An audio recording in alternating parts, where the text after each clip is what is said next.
नमस्कार दोस्तों, एक बार फिर से आप सभी का स्वागत है हमारी कक्षा YouTube चैनल पर। और आज हम शुरू करने जा रहे हैं PYQ सीरीज में इतिहास का पाठ नंबर 6, भक्ति सूफी परंपराएं। और 2026 के ब्लूप्रिंट के अनुसार इस पाठ से टोटल 7 नंबर के प्रश्न आएंगे। दो प्रश्न बहुविकल्पी है, एक प्रश्न रिक्त स्थान और एक प्रश्न आएगा निबंधात्मक। और निबंधात्मक प्रश्न होता है 4 नंबर का। तो इस पाठ के निबंधात्मक प्रश्नों पर हमें विशेष ध्यान देने की आवश्यकता होगी। शुरू करते हैं। पहला प्रश्न, निम्न में से किस सूफी संत को गरीब नवाज कहा जाता है? तो ख्वाजा मोइनुद्दीन चिश्ती को गरीब नवाज कहा जाता है, जिनकी दरगाह अजमेर राजस्थान में है। इन्हें सुल्तान उल हिंद भी कहते हैं, यानी हिंद का आध्यात्मिक सुल्तान। और ये 1192 में मोहम्मद गोरी के साथ भारत आए थे। अलवार कौन थे? तो अलवार थे दक्षिण भारत के विष्णु भक्त, और इनका एक ग्रंथ था नलायिरा दिव्य प्रबंधम, जिसे तमिल वेद भी कहते हैं। और इनकी कुल संख्या 12 थी, यानी अलवार में कुल 12 संतों को शामिल किया जाता है। उसके बाद में देखिए नयनार। तो दक्षिण भारत के शिव भक्त संतों को नयनार कहते हैं, और इनकी कुल संख्या थी 63, और इनका ग्रंथ था तेवरम। ख्वाजा मोइनुद्दीन चिश्ती की दरगाह में अकबर कितनी बार आया? तो ख्वाजा मोइनुद्दीन चिश्ती की दरगाह में अकबर 14 बार आया था। अब क्यों आया? तो कभी जीत के आशीर्वाद के लिए, कभी पुत्र प्राप्ति की मन्नत के लिए। और अकबर ने यहाँ पर एक विशाल देग भी भेंट की थी, जो आज भी यहाँ पर मौजूद है। देग का मतलब होता है खाना पकाने का बर्तन। शेख निजामुद्दीन औलिया की दरगाह कहाँ पर स्थित है? तो शेख निजामुद्दीन औलिया की दरगाह दिल्ली में है। ये 14वीं शताब्दी के एक महान चिश्ती संत थे। चिश्ती संत, ध्यान रखना विशेष तौर से। इन्हें महबूब ए इलाही या ईश्वर का प्रेमी के नाम से भी जाना जाता है। ये अपनी उदारता और लंगर के लिए प्रसिद्ध थे। लंगर का मतलब होता है सामुदायिक रसोई, जहां पर कोई भी व्यक्ति भोजन कर सकता है।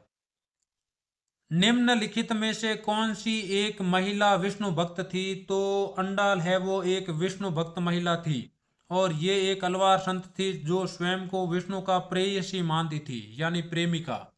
उसके बाद में देखिए करड़काल अम्बड़ियार। ये प्रसिद्ध महिला नयनार संत थी, और जिन्होंने घोर तपस्या का मार्ग अपनाया था। उसके बाद में देखिए मीराबाई। तो ये कृष्ण भक्त कवयित्री थी, यानी कविताएं लिखती थी। कुतुबुद्दीन बख्तियार काकी की दरगाह कहाँ पर स्थित है? तो यह दरगाह स्थित है दिल्ली में। ये ख्वाजा मोइनुद्दीन चिश्ती के प्रमुख शिष्य थे, और दिल्ली की प्रसिद्ध कुतुब मीनार का नाम इन्हीं के नाम पर रखा गया है, न कि कुतुबुद्दीन ऐबक के नाम पर। और इनके शिष्य थे बाबा फरीद। निम्न में से सिखों के 5वें गुरु कौन थे? तो सिखों के 5वें गुरु थे गुरु अर्जन देव जी, और इन्होंने आदि ग्रंथ साहिब का संकलन किया था। इसमें बाबा फरीद, कबीर और रैदास जैसे संतों की वाणियां यानी भजन शामिल थे। और सिख धर्म की स्थापना की थी गुरु नानक देव जी ने, जिन्होंने निर्गुण भक्ति का प्रसार किया था। सिख धर्म में कुल 10 मानव गुरु हुए हैं, और 10वें गुरु के बाद श्री गुरु ग्रंथ साहिब को 11वां और शाश्वत गुरु का दर्जा दे दिया गया, और उसके बाद में मानव गुरु बनाने बंद कर दिए गए। तो सिखों के पहले गुरु थे गुरु नानक देव जी, उसके बाद में अंगद देव जी, अमरदास जी, रामदास जी, अर्जन देव जी, हरगोबिंद साहिब जी, हर राय जी, हर कृष्ण जी, तेग बहादुर जी, और अंतिम मानव गुरु थे गोविंद सिंह जी। और वर्तमान समय में गुरु हो जाएंगे श्री गुरु ग्रंथ साहिब। अमीर खुसरो किसके शिष्य थे? तो अमीर खुसरो शेख निजामुद्दीन औलिया के शिष्य थे, और अमीर खुसरो को तूतिया हिंद यानी भारत का तोता भी कहा जाता है। उन्होंने ही चिश्ती में समा और कोल कवाली की शुरुआत की थी।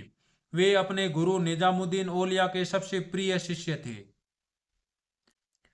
ख्वाजा खाली जगह को गरीब नवाज कहा जाता है। तो ख्वाजा मोइनुद्दीन चिश्ती को गरीब नवाज कहा जाता है। क्यों कहा जाता है? क्योंकि वे अपनी उदारता और गरीबों के प्रति प्रेम के कारण प्रसिद्ध थे, और गरीब लोगों ने उन्हें गरीब नवाज कहा। गरीब नवाज मतलब गरीबों को नवाजने वाला। और ये चिश्ती सिलसिले के भारत में सबसे प्रमुख संत थे, और इनकी दरगाह पर पहली बार आने वाला सुल्तान था मोहम्मद बिन तुगलक। शेख निजामुद्दीन औलिया के अनुयायी उन्हें खाली जगह कहकर संबोधित करते थे। तो शेख निजामुद्दीन औलिया के अनुयायी उन्हें सुल्तान उल मशेख यानी शेखों का सुल्तान कहकर संबोधित करते थे। और प्रसिद्ध कवि अमीर खुसरो इनके सबसे प्रिय शिष्य थे, यानी अमीर खुसरो के गुरु थे शेख निजामुद्दीन औलिया। और इन्हें महबूब ए इलाही भी कहा जाता था। महबूब ए इलाही का मतलब है ईश्वर का प्रेमी। उसके बाद में शेख मोइनुद्दीन चिश्ती की दरगाह खाली जगह में स्थित है। तो शेख मोइनुद्दीन चिश्ती की दरगाह अजमेर में स्थित है। अकबर यहाँ पर 14 बार आया था। और मोइनुद्दीन चिश्ती की जीवनी का नाम है मुनीस अल अरवाह, जिसे शाहजहां की बेटी जहां आरा ने लिखा था। अब आगामी एग्जाम में आने वाले प्रश्नों के बारे में देख लीजिए। तो अलवार संत थे विष्णु भक्त और नयनार संत थे शिव भक्त। वीर शैव परंपरा लिंगायत के जनक थे बासवन्ना। और यह आंदोलन 12वीं शताब्दी में वर्तमान कर्नाटक में शुरू हुआ था और ये वचन साहित्य के लिए जाने जाते थे। उसके बाद में है सिखों के पवित्र ग्रंथ आदि ग्रंथ साहिब का संकलन किया था गुरु अर्जन देव ने। और यह संकलन 1604 ईस्वी में पूरा हुआ। इसमें बाबा फरीद और कबीर की वाणियां यानी भजन भी शामिल है। उसके बाद में है मीराबाई के गुरु। तो मीराबाई के गुरु है रेदास या रविदास। रेदास एक चर्मकार जाति से थे, जो दर्शाता है कि मीराबाई ने जातिवादी रूढ़ियों को तोड़ा था। कबीर की बानियां कबीर ग्रंथावली आदि ग्रंथ साहिब और खाली जगह में संकलित है। तो इसका उत्तर हो जाएगा बीजक। तो कबीर की वाणियां या भजन कबीर ग्रंथावली आदि ग्रंथ साहिब और बीजक में लिखे गए हैं। बीजक का संरक्षण कबीर पंथियों द्वारा वाराणसी में किया गया था। मलिक मोहम्मद जायसी ने पद्मावत नामक प्रेमाख्यान लिखा था। और यह प्रेमाख्यान चित्तौड़ के राजा रतन सिंह और रानी पद्मिनी की प्रेम कहानी थी। अगला प्रश्न है सगुण भक्ति परंपरा से आप क्या समझते हैं। तो सगुण भक्ति परंपरा वह परंपरा है जिसमें ईश्वर की आराधना मूर्त रूप में की जाती है, यानी इनमें भगवान की मूर्तियों की पूजा की जाती है, जैसे शिव विष्णु और उनके अवतारों की पूजा, देवियों की प्रतिमा की पूजा भी शामिल है। उदाहरण के तौर पर मीराबाई, तुलसीदास और सूरदास ये थे सगुण भक्ति परंपरा से संबंधित। और सगुण भक्ति का उल्टा होता है निर्गुण भक्ति, जिसमें भगवान की मूर्ति की पूजा नहीं की जाती है। भगवान को निराकार माना जाता है, यानी जिनका कोई आकार नहीं होता है। और इनमें प्रमुख संत शामिल थे कबीर और गुरु नानक देव जी। उसके बाद में है अगला प्रश्न, मुनीस अल अरवाह की रचना किसने की। तो मुनीस अल अरवाह की रचना मुगल शहजादी जहां आरा ने की थी। और यह है ख्वाजा मोइनुद्दीन चिश्ती की जीवनी। हाँ, तो अली बिन उस्मान हुजूरी द्वारा लिखित कश्फ उल महजूब सूफीवाद पर लिखा गया एक प्रसिद्ध ग्रंथ है। तो इसके बारे में भी आप थोड़ा सा ध्यान से देख लेना। उसके बाद में आगे हैं शेख निजामुद्दीन औलिया की दरगाह किस शहर में है। तो शेख निजामुद्दीन औलिया की दरगाह दिल्ली शहर में है, गियासपुर में। उसके बाद में आगे सुल्तान उल मशेख शेखों के सुल्तान और महबूब ए इलाही ईश्वर का प्रेमी, ये अन्य नाम है शेख निजामुद्दीन औलिया के। और इनके संबंध दिल्ली के सुल्तानों के साथ अक्सर तनावपूर्ण रहे, क्योंकि ये राजनीति से दूर रहना पसंद करते थे। नयनार कौन थे। तो नयनार दक्षिण भारत में शैव संत थे जो भगवान शिव की भक्ति करते थे। और इनकी संख्या थी 63। और इनका प्रमुख ग्रंथ था तेवरम। अब इनके प्रमुख संत हो जाएंगे अपार, सबंदर और सुंदरार। उसके बाद में आगे देखिए अलवार संत कौन थे। तो अलवार संत दक्षिण भारत में वैष्णव संत थे जो भगवान विष्णु और उनके अवतारों की पूजा करते थे। और इनकी संख्या थी 12। और इनका प्रसिद्ध ग्रंथ है नलायिरा दिव्य प्रबंधम, जिसे तमिल वेद भी कहते हैं। उसके बाद में देखिए अंडाल, तो एकमात्र महिला अलवार संत जिनके भक्ति गीत आज भी गाए जाते हैं। यानी जो अलवार संतों की संख्या 12 थी, उनमें से एक महिला थी, जिन महिला का नाम था अंडाल।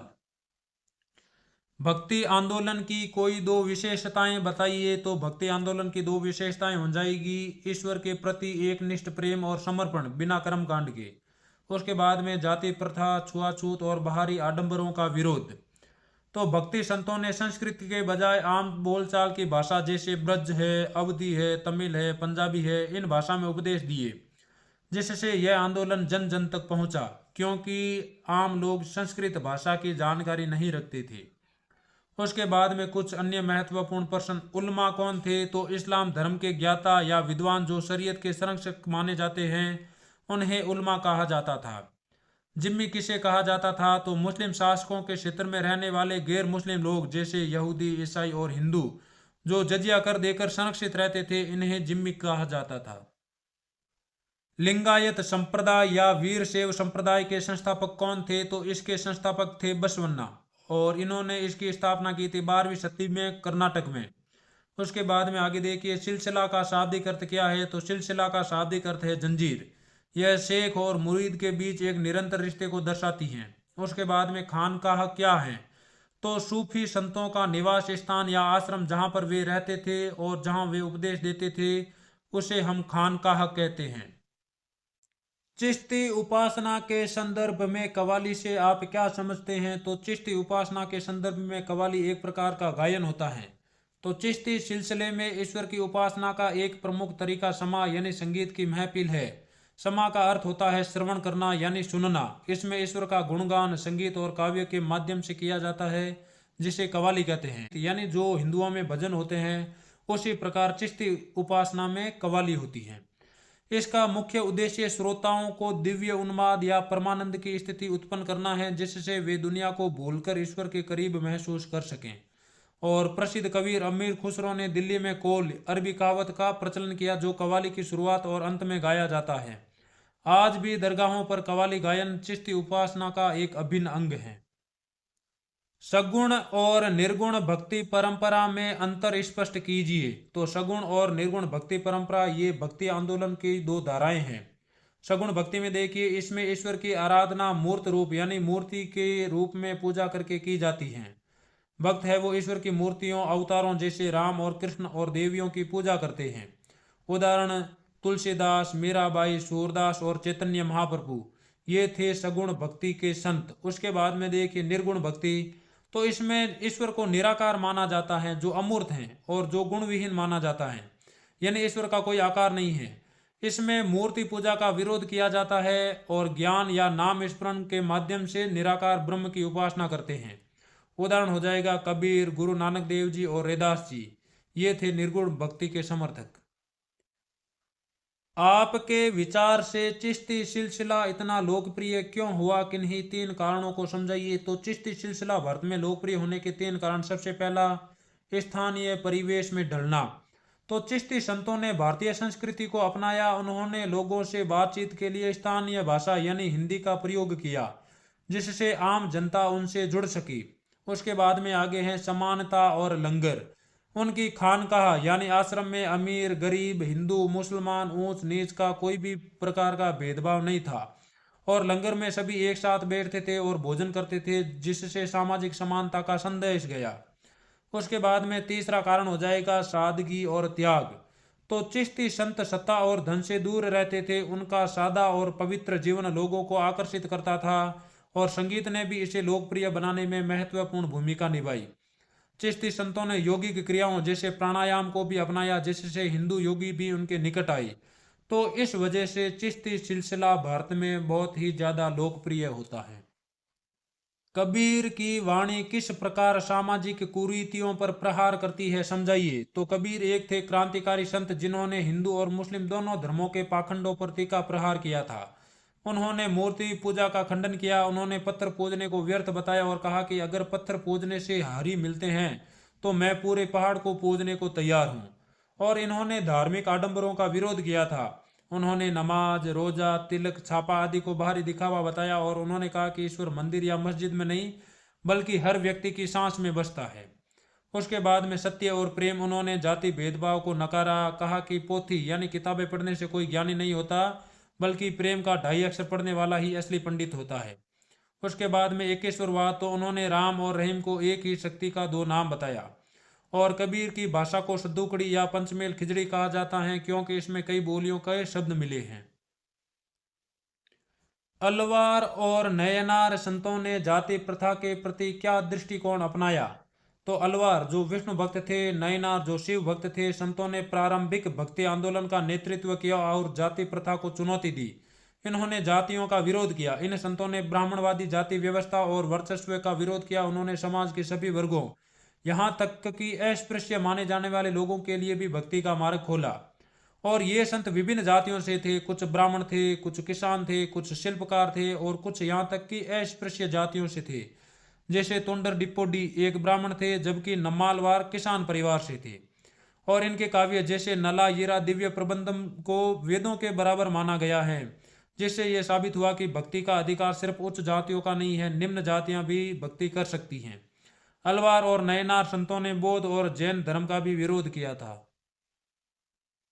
अब यहाँ से आपको प्रत्येक प्रश्न पर विशेष ध्यान देने की आवश्यकता है, क्योंकि 4 नंबर का प्रश्न यहाँ से भी आएगा। तो देखिए, बाबा गुरु नानक की कौन सी शिक्षाएं आज भी प्रासंगिक है? तो बाबा गुरु नानक देव सिख धर्म के संस्थापक थे और एक महान युग प्रवर्तक संत थे, जिनकी शिक्षाएं केवल उनके समय के लिए ही नहीं बल्कि आज के संघर्षपूर्ण और विभाजित समाज के लिए भी अत्यंत प्रासंगिक हैं।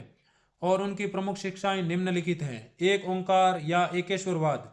तो गुरु नानक जी ने निर्गुण भक्ति का उपदेश दिया था और उन्होंने कहा कि ईश्वर एक है और अकाल और निराकार है, यानी जो समय से परे हैं और जो कोई भी आकार के रूप में नहीं हो सकता। आज के समय में जब धर्म के नाम पर झगड़े हो रहे हैं तो उनका एक ईश्वर संदेश धार्मिक सहिष्णुता सिखाता है। इन्होंने जाति प्रथा और भेदभाव का भी विरोध किया था। इन्होंने जाति, धर्म, लिंग के आधार पर भेदभाव को पूरी तरह नकारा और उन्होंने लंगर यानी सामुदायिक रसोई और संगत यानी सामुदायिक उपासना की प्रथा शुरू की, जहां राजा और रंक एक साथ बैठते हैं। और यह सामाजिक समानता आज भी सबसे बड़ा उदाहरण है।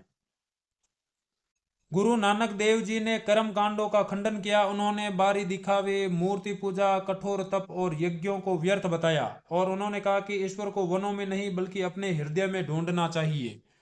उसके बाद में सच्चा सौदा या ईमानदारी की कमाई। तो उनका सिद्धांत नाम जपो, किरत करो और वंड छको, यानी ईश्वर का नाम लो, मेहनत की कमाई करो और मिल बांट कर खाओ। आज के भ्रष्टाचार और स्वार्थ भरे युग में नैतिक जीवन जीने की प्रेरणा देता है। उसके बाद में स्त्री सम्मान। तो उस दौर में जब महिलाओं को नीचा समझा जाता था, उन्होंने कहा कि सो क्यों मंदा आखिए जित जम्मे राजान, यानी उसे बुरा क्यों कहे जो राजाओं को जन्म देती हैं। आपके विचार से अलवार और नयनार संतों के किन विचारों ने लोगों को प्रभावित किया? तो 6वीं से 9वीं शताब्दी के बीच तमिलनाडु के अलवार और नयनार संतों के नेतृत्व में एक भक्ति आंदोलन चला और जिसने दक्षिण भारतीय समाज को गहराई से प्रभावित किया। इनके कई विचारों ने लोगों को प्रभावित किया। उनमें से कुछ प्रमुख है जाति प्रथा का विरोध और समानता। तो इन संतों ने ब्राह्मणवादी कठोर वर्ण व्यवस्था को चुनौती दी और उन्होंने सभी जातियों के लिए भक्ति का द्वार खोला। इन संतों में ब्राह्मण, किसान, शिल्पकार और अस्पृश्य समझे जाने वाली जातियों के लोग भी शामिल थे, जैसे नमालवार। और इसने दबे कुचले लोगों को भी आत्मसम्मान दिया। और इन संतों ने अपने उपदेश स्थानीय भाषा में दिए थे और इससे पहले जो धर्म की भाषा थी वह संस्कृत थी और जिसे आम जनता नहीं जानती थी। और अलवार और नयनार संतों ने अपने उपदेश भजन आम लोगों की भाषा में रचे, जैसे नला यीरा दिव्य प्रबंधम और तेवरम, और इससे धर्म जन साधारण के करीब आ गया।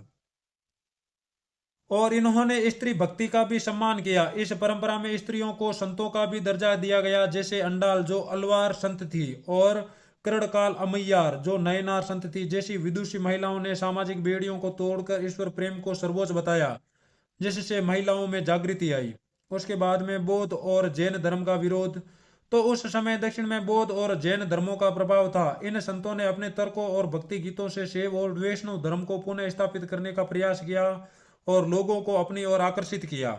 उसके बाद में हो जाएगा प्रेम और समर्पण। उन्होंने जटिल कर्म कांडों के बजाय ईश्वर के प्रति बाल सुलभ प्रेम और पूर्ण समर्पण को मोक्ष का मार्ग बताया, जो आम आदमी के लिए सरल था। कबीर के मुख्य उपदेशों का वर्णन कीजिए। तो कबीरदास जी 14वीं व 15वीं शताब्दी मध्यकाल के भारत के सबसे क्रांतिकारी संत थे और ये एक समाज सुधारक भी थे। और उनके उपदेश या वाणियां बीजक, कबीर ग्रंथावली और आदि ग्रंथ साहिब में मिलती हैं। उनके उपदेशों ने हिंदू और मुस्लिम दोनों समाज की कुरीतियों पर चोट की। सबसे पहले एकेश्वरवाद। तो कबीर निर्गुण भक्ति के उपासक थे। उनके लिए ईश्वर निराकार था। उन्होंने उसे राम, रहीम, अल्लाह, खुदा या अलग जैसे कई नामों से पुकारा, लेकिन यह स्पष्ट किया कि वह शक्ति एक ही है। उसके बाद में मूर्ति पूजा और कर्म कांड का खंडन। कबीर ने हिंदुओं की मूर्ति पूजा और मुसलमानों की नमाज और रोजा जैसे बाहरी आडंबरों पर तीखा विरोध किया। जैसे हिंदुओं से कहा, पहान पूजे हरि मिले तो मैं पूजू पहाड़, और मुसलमानों से कहा, कांकर पातर जोरी के मस्जिद लई बनाई। कबीर दास जी ने जाति भेद और छुआछूत का भी विरोध किया। उन्होंने मानवीय समानता पर बल दिया। उन्होंने कहा कि सभी के शरीर एक ही मिट्टी और एक ही रक्त से बने हैं, तो कोई ब्राह्मण या शूद्र कैसे हो सकता है।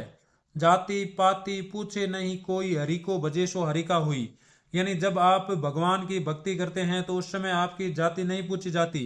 यदि आप भगवान को भजते हैं तो आप भगवान के हो जाएंगे। उसके बाद में गुरु की महत्ता। कबीर ने गुरु को ईश्वर यानी गोविंद से भी ऊंचा स्थान दिया, क्योंकि गुरु ही अज्ञान के अंधकार को मिटाकर ईश्वर तक पहुंचाने का मार्ग दिखाता है। उसके बाद में सहज भक्ति। उन्होंने योग, संन्यास और तपस्या को अनावश्यक बताया।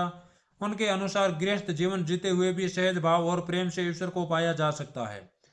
यानी कबीर एक ऐसे संत थे जिन्होंने धर्म के ठेकेदारों को चुनौती दी और इंसानियत का पाठ पढ़ाया।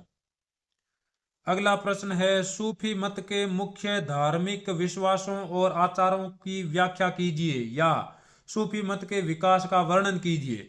तो इस्लाम की आरंभिक शताब्दियों में कुछ लोगों का झुकाव रहस्यवाद और वैराग्य की ओर बढ़ा, जिन्हें सूफी कहा गया। सूफीवाद का विकास और उनके विश्वास आचार नीचे दिए गए हैं। सबसे पहले प्रमुख विश्वास कौन कौन से हैं, तो सबसे पहले हैं एकेश्वरवाद। यानी सूफी एक ईश्वर यानी एक अल्लाह में अटूट विश्वास रखते हैं। इसके हकीकी वे ईश्वर को मासूक यानी प्रेमिका और स्वयं को आशिक यानी प्रेमी मानते हैं, और उनका लक्ष्य ईश्वर में विलीन हो जाना है। उसके बाद में पीर यानी गुरु का महत्व है। तो सूफी मत में पीर या शेख को स्थान सर्वोच्च दिया गया है, और पीर ही अपने मुरीद यानी शिष्य को रूहानी रास्ता दिखाता है। अब इनके प्रमुख आचार देखिए। खानकाह जीवन। सूफी संत खानकाह में रहते थे यानी आश्रम में रहते थे, और यह सामुदायिक जीवन का केंद्र था जहां लंगर लगता था और सभी धर्मों के लोग आते थे। सिलसिला। तो सूफी वंश को सिलसिला या जंजीर कहा जाता है, जो शेख यानी गुरु और मुरीद यानी शिष्य के बीच अटूट रिश्ते को दर्शाता है, जैसे चिश्ती और सुहरावर्दी। उसके बाद में जियारत और उर्स। तो पीर की मृत्यु के बाद उनकी दरगाह पर जाना जियारत कहलाता है, और उनकी मृत्यु को ईश्वर से मिलन यानी विवाह माना जाता है, इसलिए इसे उर्स यानी विवाह उत्सव के रूप में भी मनाया जाता है। उसके बाद में सम्मा या कवाली।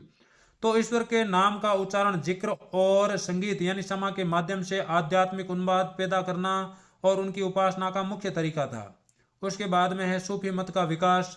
तो 11वीं सदी तक सूफीवाद एक पूर्ण आंदोलन बन गया। अल हुजवीरी जैसे विद्वानों ने कश्फ उल महजूब जैसे ग्रंथ लिखे। भारत में ख्वाजा मोइनुद्दीन चिश्ती के आगमन के बाद चिश्ती सिलसिला सबसे लोकप्रिय हुआ, जिसने भारतीय संस्कृति के साथ गहरा समन्वय भी स्थापित किया। अगला प्रश्न है, भक्तिमय राजकुमारी मीराबाई का वर्णन कीजिए। तो मीराबाई ये थी 15वीं और 16वीं शताब्दी की सगुण भक्ति परंपरा की प्रसिद्ध कवयित्री और कृष्ण भक्त। और मीराबाई का जन्म मारवाड़ के मेड़ता जिले की राजपूत राजकुमारी के रूप में हुआ, और उनका विवाह होता है राजा भोजराज से, जो राणा सांगा के भाई थे। लेकिन भोजराज की मृत्यु के बाद इन्होंने भगवान श्री कृष्ण को ही अपना सब कुछ मान लिया। मीराबाई ने पत्नी और मां के पारंपरिक दायित्वों को निभाने से इनकार कर दिया, और उन्होंने राजमहल के ऐश्वर्य को त्याग दिया और विधवा का वेश धारण कर और सन्यासी बन गई। और मीराबाई कृष्ण को अपना गिरधर गोपाल यानी पति मानती थी, और उनकी भक्ति में माधुर्य भाव यानी प्रेम भाव रखती थी। और उन्होंने लोक लाज छोड़कर पैरों में घुंघरू बांधकर कृष्ण प्रेम में नृत्य किया। मीराबाई ने जाति प्रथा को चुनौती दी। मीराबाई ने जातिवादी रूढ़ियों को तोड़ा। मान्यता है कि उन्होंने चर्मकार यानी चमड़े का काम करने वाली जाति के संत हरिदास को अपना गुरु बनाया, और यह उस समय कुलीन राजपूत समाज के लिए एक बड़ा विद्रोह था। और मीरा के भजन यानी पदावलियां राजस्थानी और ब्रज भाषा में हैं, और उनके गीतों में वीरा की वेदना और प्रेम की गहराई है, जो आज भी घर घर में गाए जाते हैं। मीराबाई केवल एक संत नहीं थी, बल्कि एक वीरांगना थी, जिन्होंने पुरुष प्रधान समाज और रूढ़ियों के खिलाफ अपनी भक्ति को हथियार बनाया था। इसी के साथ यह अध्याय होता है पूरा। उम्मीद है आपको यह वीडियो पसंद आया होगा, और जल्द ही मिलते हैं अगले वीडियो में। धन्यवाद।